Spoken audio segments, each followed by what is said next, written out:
안녕하십니까. 동원대학교 건강운동관리과 2학년 강주한입니다. 슬개골, 연골, 연화증 예방 및 재활에 대해 발표 시작하겠습니다. 먼저 슬개골, 연골, 연화증의 정의와 발생 메커니즘, 주요 원인에 대해 말씀드리겠습니다. 슬개골, 연골, 연화증은 슬개골 뒷면의 연골이 부드러워지고 손상되는 질환입니다. 이는 슬개골과 대퇴골 사이에 비정상적인 압력으로 인해 발생하며 연골의 마모와 염증을 유발합니다.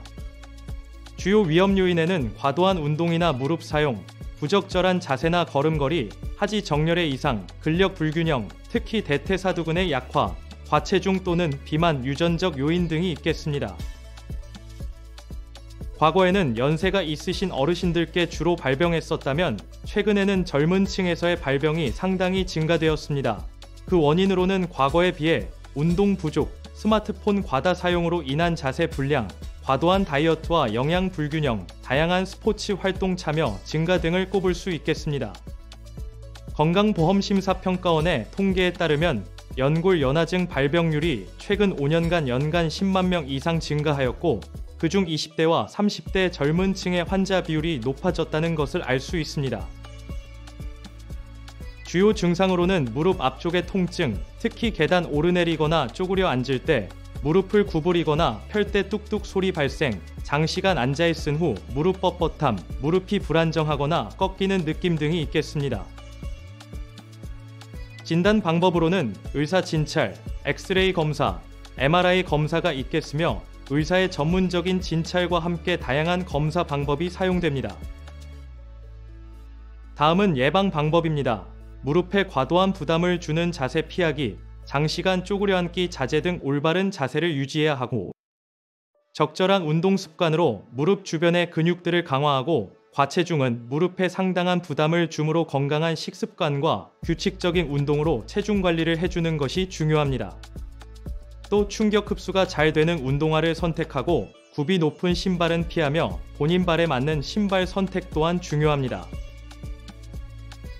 운동 요법으로는 대퇴사두근 강화 운동, 하체 스트레칭, 균형 운동 등이 있겠으며 무릎을 잡아주는 허벅지 근육들을 강화하는 것이 중요합니다. 운동 중 주의해야 할 점은 무릎에 과도한 무리가 가지 않도록 통증이 느껴지지 않을 정도로 주의하며 강도를 점차 높여가야 합니다. 앞서 말씀드린 것과 같이 생활 습관이 굉장히 중요합니다. 과체중이 되지 않도록 평소 건강한 식단과 규칙적인 운동 등으로 체중 관리를 신경 써야 하며 올바른 신발 선택 또한 굉장히 중요합니다. 다음 재활치료 방법입니다. 초음파, 전기 자극, 냉온 요법 등을 통해 통증을 완화하고 염증을 감소시키는 물리치료와 전문가의 지도하에 맞춤형 운동 프로그램을 실시하여 대퇴사두근 등 허벅지 근육을 강화하며 관절의 안정성을 높일 수 있는 운동치료, 키네시오 테이핑을 이용한 테이핑 요법, 물의 부력을 이용해 무릎의 부담을 줄이며 운동하는 수중 운동 등이 있겠습니다. 또한 소염 진통제, 글루코사민, 히알루론산 등 약물을 통한 치료도 있으며 무릎 보조기 착용과 염증과 통증을 줄이는 데 효과적인 아이싱 등 보조적 치료도 존재합니다. 다음 수술 치료입니다. 앞서 말씀드린 비수술 방법이 효과적이지 않을 때, 증상이 심각할 때 수술이 필요할 수 있습니다.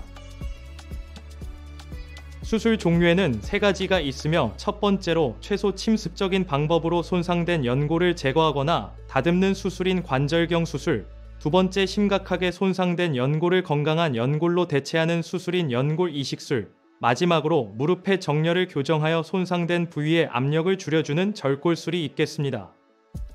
이 중 첫 번째 관절경 수술이 회복이 빠르고 합병증 위험이 낮기에 가장 많이 사용되는 수술입니다. 수술을 하게 되었다면 수술 후 관리가 굉장히 중요합니다.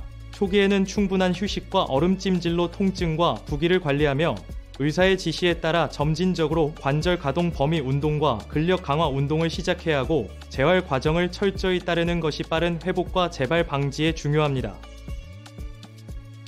다음은 연구 동향 및 미래 전망입니다.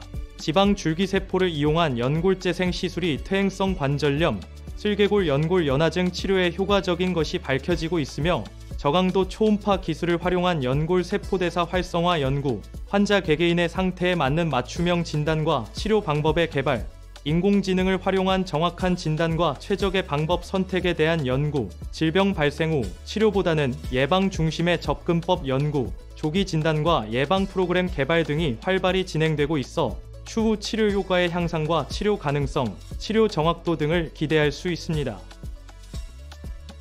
마지막으로 간략히 정리하겠습니다. 슬개골 연골연화증은 예방과 지속적인 관리가 매우 중요한 질환입니다. 올바른 자세 유지, 적절한 운동 습관, 체중 관리 등을 통해 예방할 수 있으며 증상이 나타났을 때는 조기에 전문의와 상담하여 적절한 치료를 받는 것이 중요합니다. 또 대퇴사두근 강화 운동, 스트레칭, 물리치료 등의 보존적 치료를 꾸준히 실천하고 필요한 경우 약물 치료나 수술적 치료를 고려할 수 있으며 무엇보다 일상생활에서의 지속적인 관리와 주의가 슬개골 연골연화증의 예방과 재활의 핵심임을 명심해야 합니다. 이상으로 슬개골 연골연화증 예방 및 재활에 대한 발표를 마치겠습니다. 감사합니다.